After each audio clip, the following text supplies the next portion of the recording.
Well, hey everybody, thanks for tuning in. Let's talk about getting the shaft. Well, not talking about losing your job, but putting the camshaft and the crankshaft here in our Pontiac 350. Got some things I'm going to do, try to cover, hopefully get this all taken care of in one video. I'm going to do a whole video series on assembling the engine here for the Pontiac. The do's, the don'ts, the maybes, and maybe I don't even have a clue. I'm going to fake it till I make it. Well, I'm going to try not to do that. If that's what I'm running into, I'll let you know if I'm scratching my head. But for the most part, pretty confident I can assemble this engine and be successful. I've done quite a few, no major issues, except for the rear main seal on the previous car. That's why I decided to go with BOP Engineering. They call it a one-piece rear main seal. Watched many videos, read about them, researched them. People love them or they hate them. And I'm hoping that we end up loving it. I'm going to show you how to get that installed by the best of my ability and understanding of the best way to get that installed. So that's what we're going to get into here today. Now, behind the scenes things, previous videos, you watched me wash that block thoroughly clean with soap and water, cleaned every passage best I could. Other things that I did, thread chase all of the holes for the main caps and the heads and any thread hole. Make sure they're all there and ready to be used before you put this thing together. Cleaned all the main caps, got that all prepped and ready to go. Check the bearing clearance on this thing. I've already done that. It's a little on the loose side, 0.018. Not bad. I was run 1540 oil in it because my dad, I'm sure, is going to crank this thing up to 6,000 RPMs all the time with a 2-barrel carburetor. I don't know. I think it's tolerable. I think I'll live with it. It'll work. Use the plastic gauge method. But either way, what I like to do next here, let me show you what we're going to get into. Scratch that. One more thing. This is a paint booth, so this is a clean environment to assemble the engine. You guys have seen me paint cars in here, so we know it's a certified clean room and a paint booth. So that's the other thing. In all seriousness, try to keep dust down, dirt down, keep the kids out. Don't put your dirty hands inside the engine. Cleanliness is very key when assembling the engine for longevity. I almost forgot to mention. So let's start here with the crankshaft. Now, all these oil passes, you should be able to see straight through them if you catch the angle of the camera just right. And maybe up, and there you go. Ta-da! You want to look through every single one of these holes. Make sure there's no debris left in it from the machining. I mean, anything is possible. I found Scotch-Brite pads. I don't know how and why, but crammed in those holes. So wouldn't hurt to sight every single one of them and look in there. That's the crankshaft. Camshaft. Got a pretty plain Jane, very mild or stock replacement camshaft for this engine. I like to install that first because right now I can reach down in here and help guide that camshaft into place. So that's what we're going to do first. Just slide the camshaft into the block. Fragile, handle with care, right? Assembly lube. Cover thoroughly. Because there's your disclaimer saying it's going to wipe out the cam lobes because their stuff is junk. Keep that in mind when assembling an older vehicle. As you can tell, old camshaft, it doesn't have roller lifters. That's why they got rid of the zinc. They determined they didn't need it anymore. And to help emissions out, they ditched it. Well, this car don't got that. So you need to keep the zinc additive or ZDP stuff in the oil. But for startup here, we're going to cover this camshaft up really good like, in the hopes that we don't wipe out a cam lobe. That's the last thing you want to do, is destroy a cam lobe, then have to take this thing all back apart and do it again. Not my idea of fun. I hope to be able to do a video this go around on breaking in a camshaft properly, or best of my ability we'll call it. I've only had one camshaft failure and that was my own fault. I didn't put that lead additive, the zinc additive in the oil, and no, that's the rest of that story. I killed the camshaft. So I can verify you can mess one up in as little as basically a few hours of operation. Totally wiped the lobe, these little lobes. Completely wiped it off the camshaft. Check out my older videos, liquid camshaft. It all ended up in the oil pan as a metal slurry. So don't want a repeat of that. That's just, yeah, not fun. Now they make fancy tools to help install the camshaft. I don't have one. So I'm going to do it this way.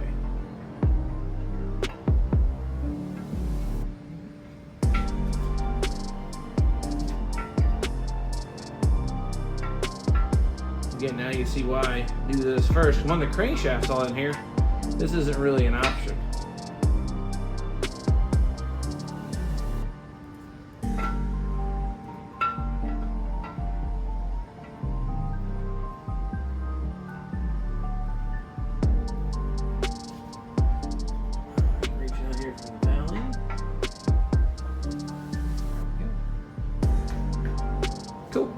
That's it. Well, let's talk about rear main seals. This is what I decided to go with. BOP Engineering. It's a one-piece seal, essentially. But it's not like your modern car one-piece seal where you can hammer it on the back of the crankshaft, because there's no flange on it and this will never clear. So if you look carefully, there's a little spot right here. One little square has a little hole in it. This is a metal reinforced seal, except for where that little dimple is at. You take a razor blade and cut this, and then you walk this around the rear of the crankshaft for installation. But before you even think about putting it on the crankshaft and just throwing it in here, we need to check and make sure this is going to work. And that's basically as simple as make sure you clean the groove that it rides in the block and the main bearing cap, get any kind of debris, dirt, crud, whatever out of there. There's two anti-rotate holes here in the block and in the cap that sometimes gets packed full of silicone, RTV, or whatever it might be. That must be cleaned out first. So these have all been cleaned up really good. I like it. I'm going to also keep in mind, they've now decided in the directions, this little dot, by the time it's all final installed, is at the 12 o'clock spot in the block facing up. Block is upside down right now, so my pointer's going to be, that dot's going to be facing towards the ground. But I don't want to cut this yet. I want to test fit it first and see if it bulges. So what will happen is, these grooves aren't machined the best, I've been learning, and they aren't exactly true or the same depth between engine and engine. The factory rope seal, well, it would conform to that, and you didn't have to worry about none of that crap.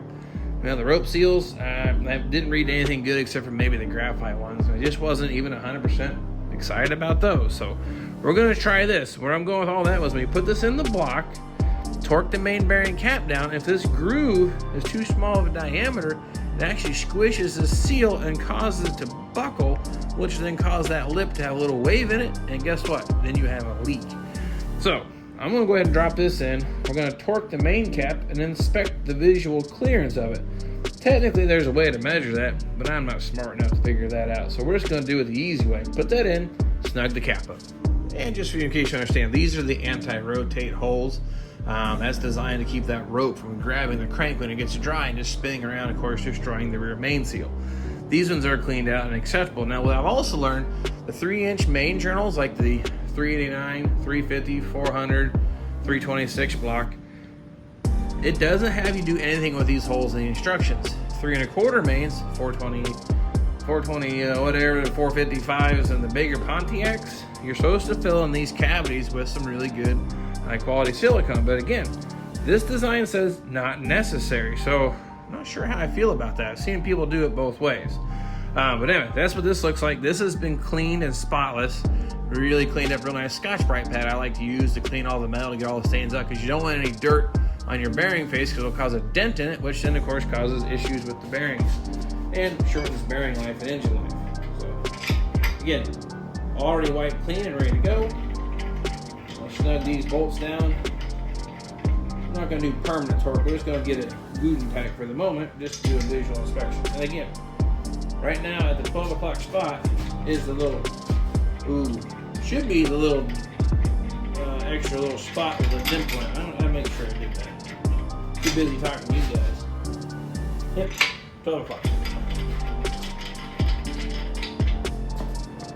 Now, as I tighten up these bolts here, we want to monitor the seal right down here. If it starts to bulge, then we've got to do some custom machining work or some clearancing on our seal to prevent it from having that wrinkle in it. Oh, I can see it bulging already. You can see it. Yeah, you can actually see it in the camera right there.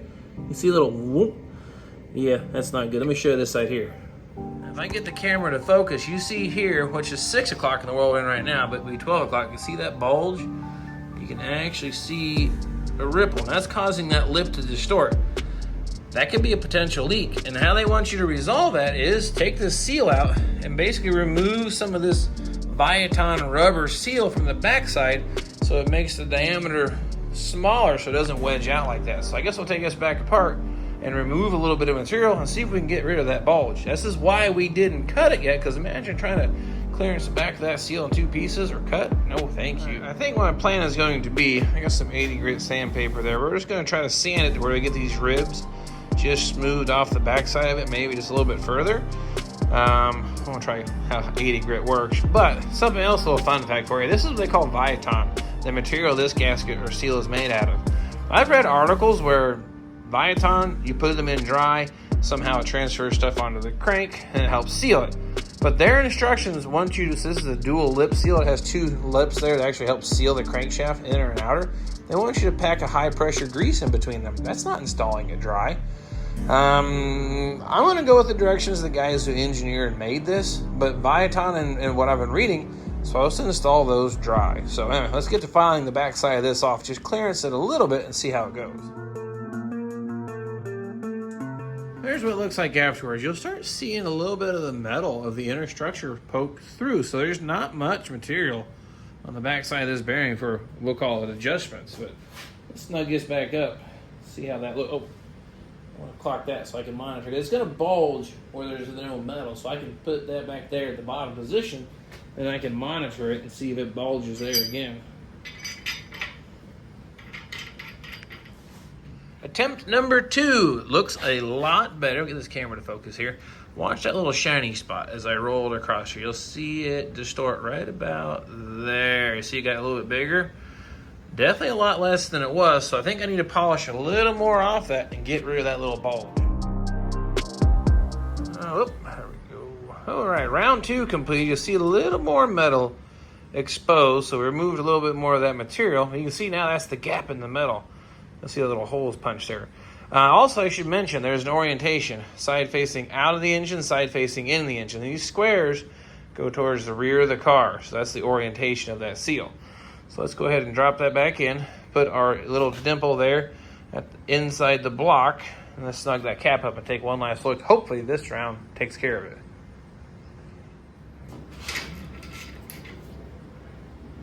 Oh, all right, move the whole thing there. I would say that's probably snug enough for our demonstrational purposes. Let's have a peek, see, looky-loo. And okay, we'll get this thing to focus. This camera is just being fickle today. Yeah, I don't see that ripple anymore. So, I think we have now properly clearanced our real seal for installation.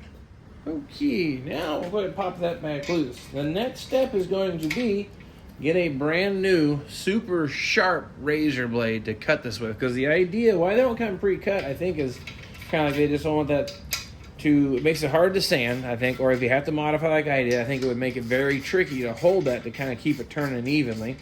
And then 2, if you make the cut, it should go back to like a puzzle. So if you don't use the best razor blade, well, then it maybe leaves little lines and it'll go back together the same way. I don't know, that's just kind of my theory.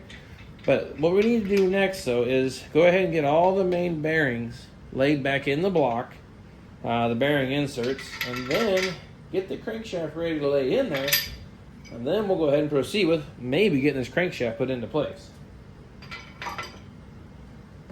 Here's where I come with a little bit of a scratch in my head moment. I'm going to share with you my thoughts and the why.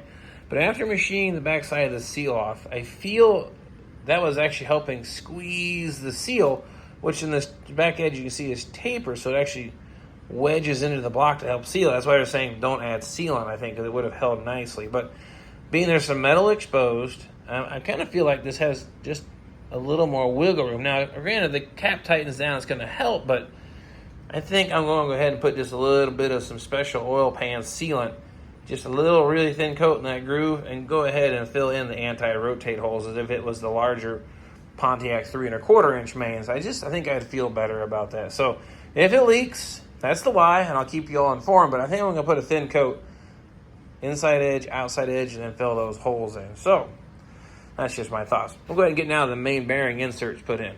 All right, let's talk shop. These holes in the block, from previous videos we've discussed, those are oil feed holes.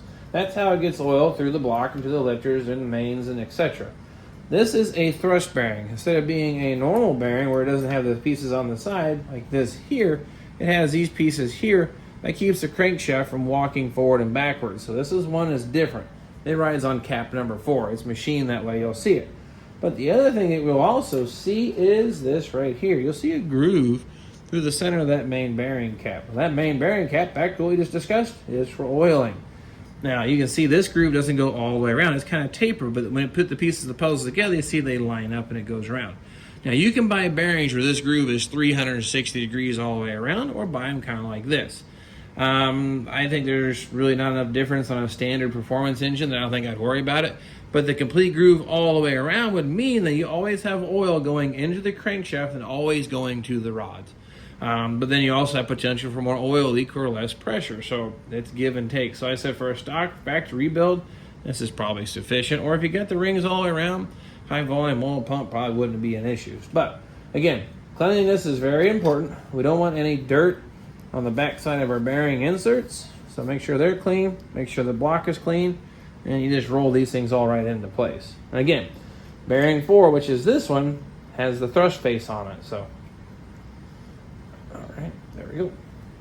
And the rear main bearing is actually wider than the other ones too.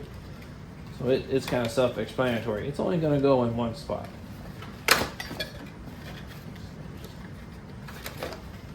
All right, you can see here it's a wider.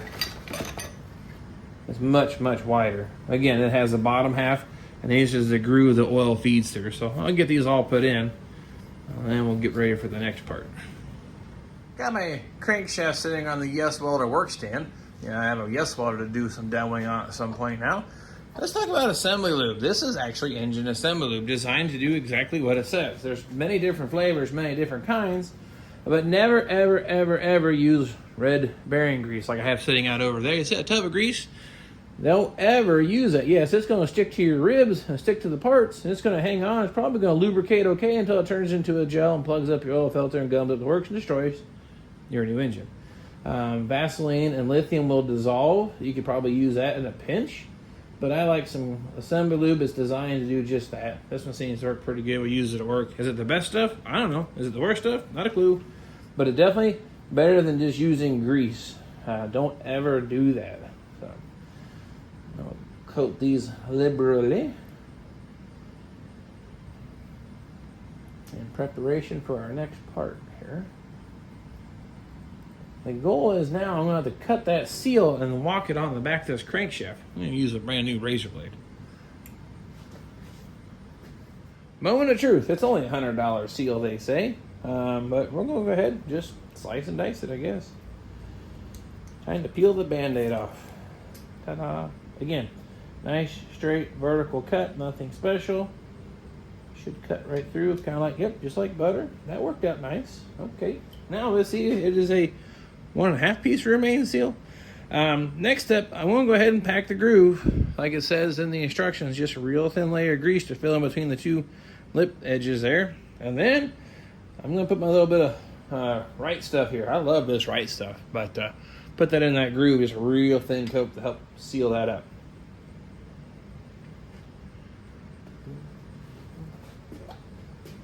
This is what you don't use on bearings in an engine.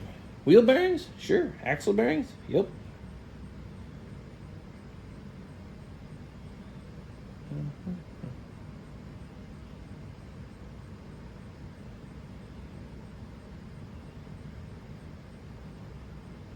Okay.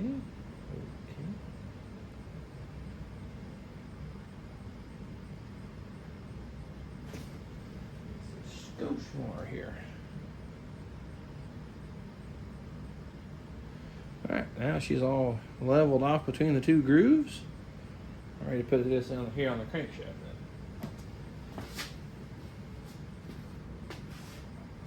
then.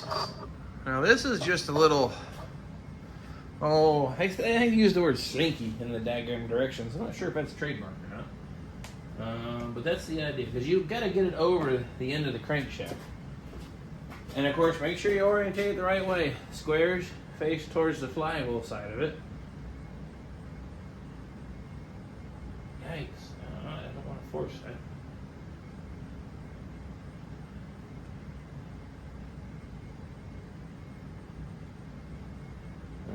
How are you supposed to do this?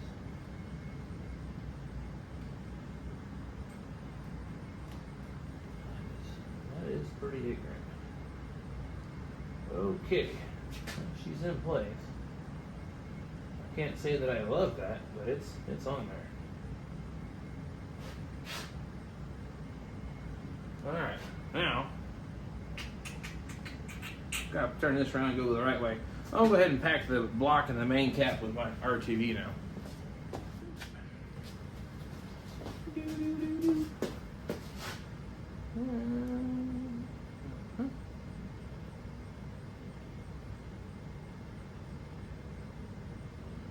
I hope I don't regret doing this, but I'm using this tube to put just a thin, I mean, we're talking, I don't know how to say the millage, but you know, a couple sheets of paper. I'm not putting a whole lot in here, but I am going to fill in the radial grooves for the, not radial groove, the anti-rotate groove. Okay. Now the other thing we got to keep in mind, when this main bearing cap goes on, steel to steel contact. There's no gasket in here. Anaerobic sealer is what you're supposed to use. I don't have any, so this is better than nothing, I guess. Anaerobic means it'll dry with absence of air, and that's really more ideal for this situation. But I don't plan on starting this engine for quite some time. So there we go. So on your list of things to buy that I failed, anaerobic sealer. Do the same thing here to the main cap. Now I did the same thing here to the main bearing cap. Best I could research and learn why you don't put a whole bunch in. You see, it's super thin. Don't put a lot in because it works like hydraulics. So do the same thing. You pack so much stuff in that groove, when you tighten it down, it's going to squeeze and distort our seal again and cause a leak. So I don't know. We'll find out if that was a mistake or not. But it's super thin how I've got that laid in there. So let's get the crankshaft hopefully positioned into place without tearing this seal up. That's the tricky part.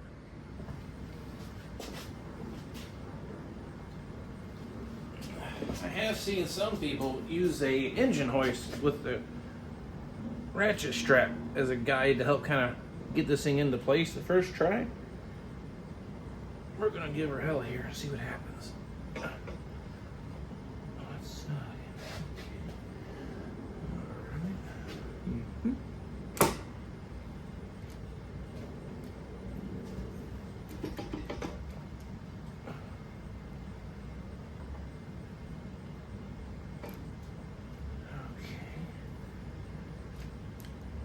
Well,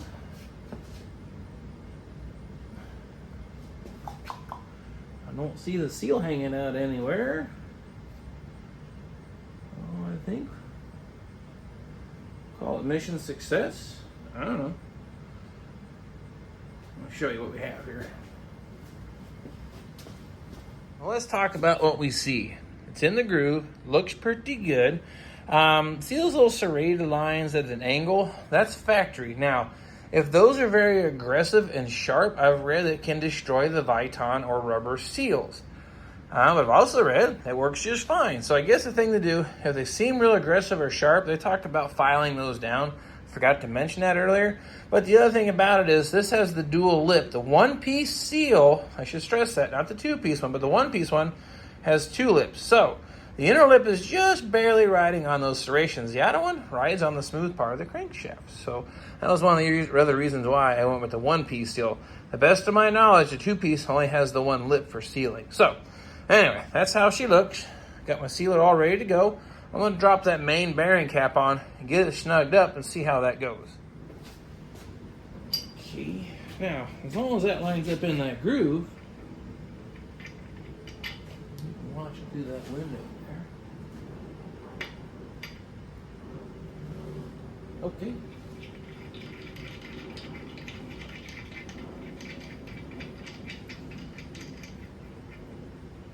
Click, click. I'm gonna get my wrench here, ratchet. Left it over here. The only reason I'm worried about getting this snugged up or mostly torqued down is because that RTV sets up in 90 minutes. So I need to make sure we're doing okay here. Snug. Snug. Alright, well, here's the hopes and dreams. That doesn't leak, that doesn't cause any trouble, and it'll work flawlessly, but that wasn't too bad at all. Talk about getting the shaft, look at that. That dude's laying in there, looks pretty good. Torque that down. I've only probably got torqued to 15, 20 foot-pounds, but we squeezed some of the ooze out there. So I'll go ahead and get the other main bearing caps in place. And I think we're going to go ahead and torque them down. That way that's done. But what I normally like to do is, I want to talk about in case I forget to cover it or I do it behind the scenes. We'll get the all run down like it is in here. It's just snug. What I like to do then is bump the crankshaft. Make sure it moves. Then as I torque one, make sure the crankshaft moves. Torque the next one. Does the crankshaft move? Torque the next one. Does the crankshaft move? Keep doing that as you're putting it in. The reason being is as soon as you torque one and it stops moving, that's the bearing or the area you need to look at for dirt, debris, machine wrong, or you missed something altogether. But it says not to rotate the crankshaft for 24 hours. So I think for the time being, I think I want to torque that. That way my sealant is actually torqued and squeezed and it has time to move out of the way so I don't bulge that seal. So I'm going to go ahead and put them all in and torque them, but I can't do my normal wiggle, wiggle, wiggle on the crankshaft to make sure it's all good. But I'm hoping we'll find out tomorrow morning. I'll give those, actually be tomorrow afternoon, it'll be 24 hours. So I'm going to let those sit and make sure that thing rotates. And for you newbies that may think about doing an engine, these are the main caps. Look at them carefully. Look at this. It says 1, 2, 3, 4.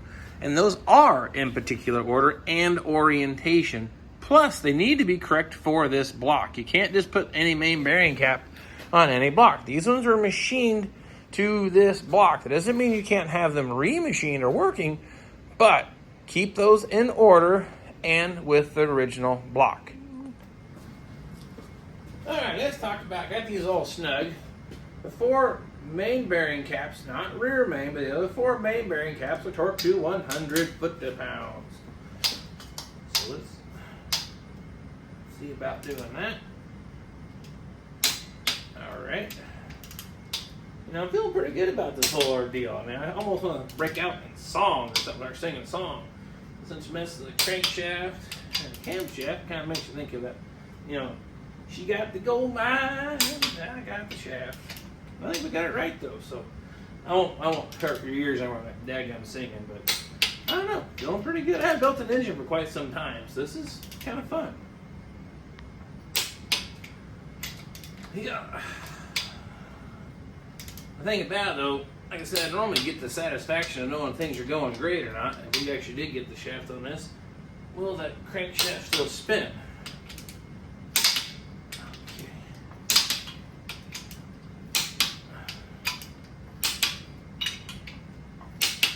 I think it's one of these tools. I don't use a torque wrench a whole lot,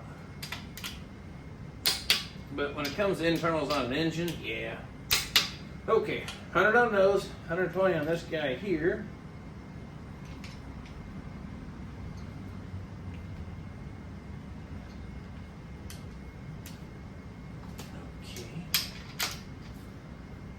Oh, wow. Click. Oh, yeah. Oh, yeah. Yep, check.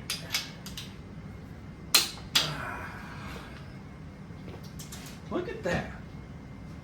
Now the curiosity is going to get the best of me. Does that still move?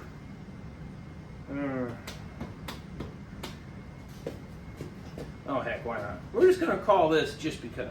Get a little bump here. Oh, hey. It moves. We are in great shape. I don't know about you, but I'm feeling pretty good about getting the shaft on this deal. Got them both in there. Both rotate fine. Even the camshaft, it spins real nice. I've had some problem with 455s. Camshaft goes all the way in, get to the last bearing, and it barely turns. This one works nice. So super happy with that. So I hope you found some of the stuff helpful. This applies to almost any engine. Something to keep in mind, those main bearing caps, Pontiac knows that maybe we just, we're a special kind of people, Pontiac folks. They put numbers on them. Other engine manufacturers do not. So you might want to mark those before you take the engine apart. I didn't because I knew where they went. But again, just something if you're going to do something like, I think Ford doesn't, maybe Chevy. I don't remember. I'm working on a Pontiac, but maybe you're not. So something to keep in mind, mark those main bearing caps, orientation, and location. That'll help you out with putting this thing back together. I'm going to sleep pretty good because, yeah, I cheated. I bumped the crankshaft, but I need to let that stuff sit. I'll give it a couple solid 360s tomorrow afternoon as my prize for doing this really good. Hope you found these tips helpful and useful. If you're thinking about doing that one-piece rear main seal, I give it, on the difficulty scale, pretty low. It wasn't that bad. An extra set of hands and walking that thing in might have been, or another set of eyes might have been ideal, but Seems to have got it in there, and it seems to be great. Now, here's the thing about this car. You'll be seeing it probably at Firebird Fest, Trans Am Nationals, Pontiacs, and Pigeon Forward. So that way you can stay up to date whether this thing started leaking oil or not, because I have read so many horror stories, and I'm experiencing one on one of the cars that I built that it just leaks oil. And I'm hoping this might be a solution. If it's tried and true, maybe I'll do it again on the pumpkin, pull that apart, and try the one-piece setup. So anyway, rambled on enough. I'm gonna find me something to eat, but then we're gonna keep putting this engine together so you don't wanna miss all the little details, do's, don'ts, whys, and nots. And I promise I won't sing too many more times. Maybe? Yeah, maybe not. I'm not able to keep that promise. I might get too happy again. So nonetheless, thanks for following us on the journey of these old cars in the old Vinyl Village garage, and hope to catch you all next time.